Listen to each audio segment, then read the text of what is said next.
Os problemas de humidades e filtracións no complexo deportivo da Cachada son unha constante dende prácticamente a súa inauguración.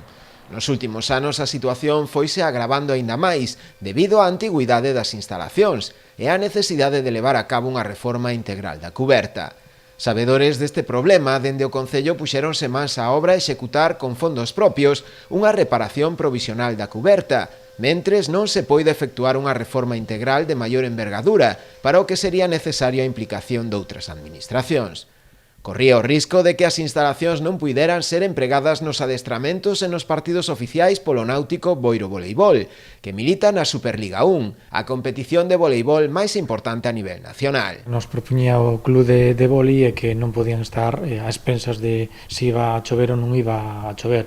Pensemos que están na máxima categoría do vólei en España e non podemos arriesgarnos que dunha hora antes do inicio do partido pois estuvera mollada a pista.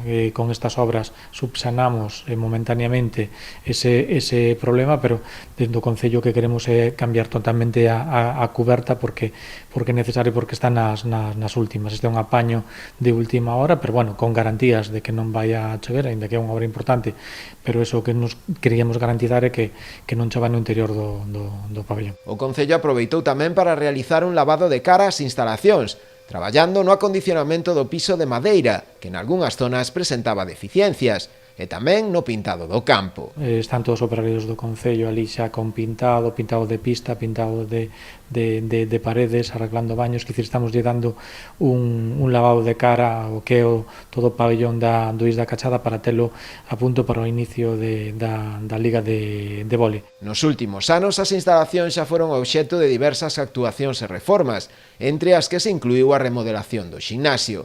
Está pendente tamén a sustitución do falso teito da piscina e dos corredores, que se realizará con cargo a unha subvención da Deputación da Coruña. Vamos a iniciar próximamente outra obra importante, que se vai cambiar todo o frente, o pasillo de frente e máis o falso teito da piscina, e nada, estamos pendientes de xa adjudicar, que bueno, esta semana xa quedaremos adjudicada, e tan pronto queda adjudicada iniciar as obras. Con isto que vamos a facer é deixar xa pues, as instalacións a medio facer para ir arrexando e tan pronto podamos abrir as dúas instalacións, tanto o pabellón como a piscina.